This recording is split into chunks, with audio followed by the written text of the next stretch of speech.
เมยสูงค่ะเมื่อในเป็นวันที่23เดือนธันวาคมที่7ปี2526ในตอนแรกข่าวใส่มาขอมีข่าว2ตอนเตมาเปิ้นเผาค่ะ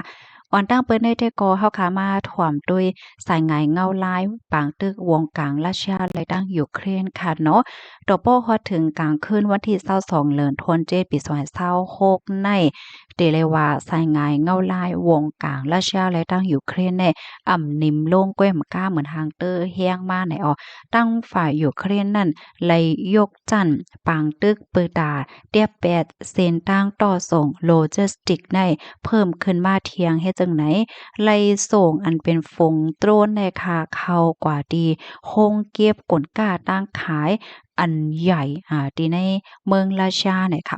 อันนี้ก็เป็นรองกว่าปึกตึกเพิ่มเทียงไว้หลังเสเมออ่อนนาในก็มีหลวงเขาปึกตึกใส่ปื้นตีอันไว้กลก้าตั้งขายอันมีไว้หิมหอมเว้งหลงมอสโกเฮ็ดจังไหนค่ะลองตั้งไล่หัวย่อยๆมันเป็นหือในเฮาถ่อมด้วยกว่าเป็นตอนค่ะเนาะตอนที่1ค่ะปื้นตีเป้าหมายและลวงปึกตึกปอกกำใหม่เมื่อวันที่22เดือนธันวาคมตั้งฝ่ายยูเครนได้ไล่ส่งฝูงโดรนแน่กว่าปึกตึกใน3ปื้นตีลำลวงหลงนะคะอันมีไว้อยู่ที่ตั้งปอตอนคัสโนดาและตั้งสเตปโดโฟ ปื้นตีอันใดใหญ่กว้างหนาตั้งกว้างมันในมีอยู่150,000ตารางเมตรค่ะใหญ่เป็นไม้ที่ 4 ของวิบารีเนี่ยคือลงในไหนกว่าผ่าแล้วก็เลยเกิดขึ้นเปิงเป็นร่องโพ่งแตกค่ะ20ถึง30กำเสียวก็เลยเฮ็ดให้ป่อมีมาไฟลุกลามไหม้หนังเฮาแฮงตึงเฮาหันที่ในแคบหางในยาวค่ะศูนย์โลจิสติก Nevinomics เนี่ยค่ะอันนี้ก็เป็นเปิ้นที่อันไว้กลก้าตั้งขายตั้งกว้างมาแน่120,000ตารางเมตรใหญ่เป็นไม้ที่โคกค่ะในปอตอน Stabrovo จังไหนอันนี้ก็ถุงยาปึตึกไฟลูกไม้ค่ะไฟในลูกไม้กว้านไฟเนี่ยก็ปุงสูงขึ้นเหนือต้องฟ้าเฮ็ดจังไหนมื้อหนังติวไว้น้ำมันอามาวี อันนี้ก็ถุงยาตรวนแน่หมอก16ลำค่ะเขาปึดลึกใส่ถึงที่เฮ็ดให้ไฟลุกไหม้จังไหนกำในเฮาค่ะมาด้วยตอนที่2ค่ะเฮามาด้วยลองลู่ลวงซุ่มมันเนาะ ไล่ฮู้ว่าอิงเนอเปิงเป็นเพราะกำในแหยาวก็มีคนรู้สึกสาใจที่เอมันใน1ก็ค่ะย้อนก็เปิดว่าญาจากมันนั่นน่ะและมีคนเหตุการณ์อันไรรับรองตั้งเจ็บในที่เอมันหมวก10ก็มาเจอในไรรับรองตั้งเจ็บแฮงค่ะต่างก็ต่างก้นแต่ก็ในตั้งฝ่ายคอมมิวนิสต์เขานั่นในค่ายออกไลนั่นน่ะเนาะมาเจอป้ายรถก็ญาจังหนังว่านั่นยาวค่ะ อยู่ดีผู้ค้นคว้าเขาคาล่ำไว้ได้ก็อิงเหนือไฟไหม้ปอกกำไนเสียเอาก็ไหนมันก็เฮ็ดให้โคกุ่นก้าตั้งขายป้าเจ็มเฮิรนตึกและจังไหนก็เลยรู้เลยก่อยกว่าป้าเพราะว่ามานับสอนเป็นเงินได้ก็ได้ตกอยู่หมอก170,000ถึง230,000ล้านรูเบิลได้ตกเงินดอลลาร์2เฮงต่อถึง3เฮงล้านดอลลาร์อเมริกันในเพราะว่ามันนับโฮมกันดังเบอร์ป่นมาวันที่18ถึง20นั่นไหนยูเครนแน่ไล่ปึดตึกที่ไว้กวนก้าตั้งขายของไวเบอรี่และดังโอซอนกว่าเหย้าหลายตีบ่ได้เป็นตีในปื้นตีตัมปอฟเอเรโคสตันโคเรนติโนและดังเวงหลงมอสโกในปอค่ะออกเสียงจือวันเว้งเขาปีในความมันอีกหนึ่งค่ะ กำในเฮาค่ะมาด้วยตอนที่3ย้อนก็เปิดสั่งและซ้ำเฮ็ดจังแหน่แห้งและซ้ำกับปล่อยหมักใส่ตีอันไว้กลก้าตั้งคายหลาแหน่ละลายฝ่ายละลายก็ขนอเปิ้นก็มีคออันหลีทางเทิมนั่นขนาดเนาะว่าย้อนก็เปิดสั่งแลติวไว้กลก้าตั้งขายของปกริกะเอกชนเนี่ยค่ะเย็นเป็นเป้าหมายหลาแห้งแลทำเฮ็ดจังไหนแห้งและก็เฮ็ดดีไว้กลก้าตั้งขายของโกนเหตุการณ์ไปมักมีเขาจังนี้น่ะนะรองแน่ตั้งฝ่ายยูเครนและดังจอมจึงเซเลนสกีค่ะก็เลยออกมาลานนี้ลองตั้งมันค่ะตอนที่1ค่ะ มันเป็นศูนย์ที่อันมีรองเกี่ยวข้องตั้งกับซึกเนี่ยค่ะว่าปื้นที่อันไว้กลก้าตั้งขายอีคอมเมิร์ซอันใหญ่ลงจังได๋ๆไลใจเป็นที่เก็บกลก้าตั้งขายอยู่ๆกันนั่นก้อยก็ว่าเอาใจ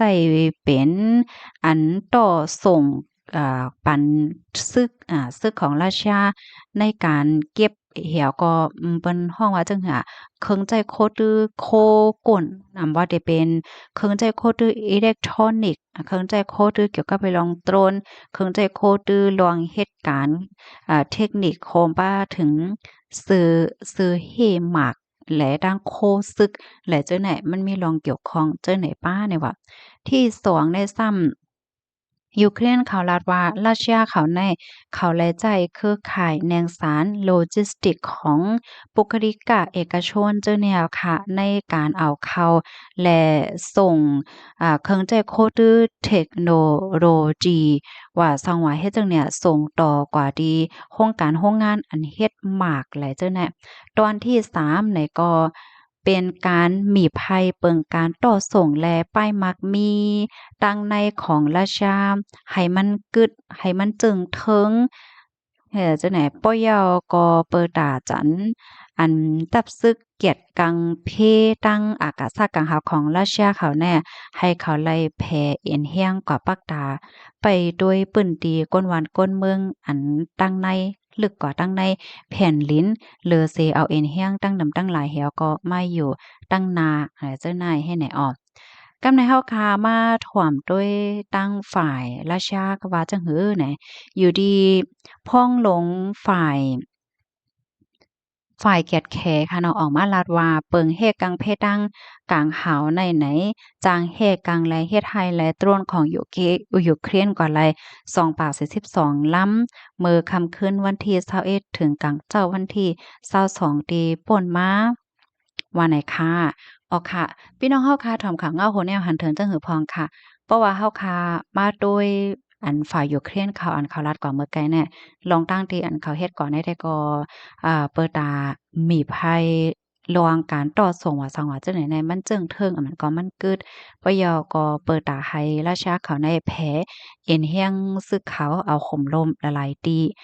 เลยสิว่ามาอยู่ไว้ตั้งปอตอนนั้นหรือในฝ่ายตั้งในเมืองก็ให้เขามีรองแผซึกเหเขาก็เอาข่มลงปันว่าเฮ็ดได้ว่านะพี่น้องค่ะวนว่าป้ายวนในไอเดียของยูเครนเขาได้เป็นหือพองค่ะเนี่ยปันดาหันถึงมาลัยจังไหนคะอ้อ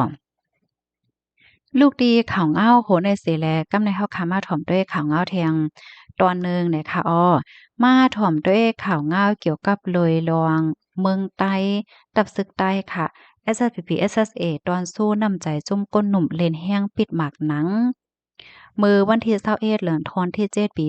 2026ข้าวยามกลางค่ำ6โมงบ่าย30มินิตนั่นอยู่ดีคองการก้นหนุ่มฝ่ายเลนแห้งเงางน SSPP SSA ไลออนโหจะเทศปางกินข้าว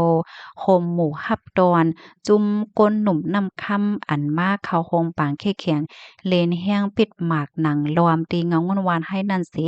มีผู้ใหญ่ก้นลงก็มาตีเงางนจุ่มก้นหนุ่มเข้เขียงปิดบางหนังจุ่มไถหางไม้ต้องโฮมตั้งเซงโพขึ้นฮอดขิมจำ70ก่อ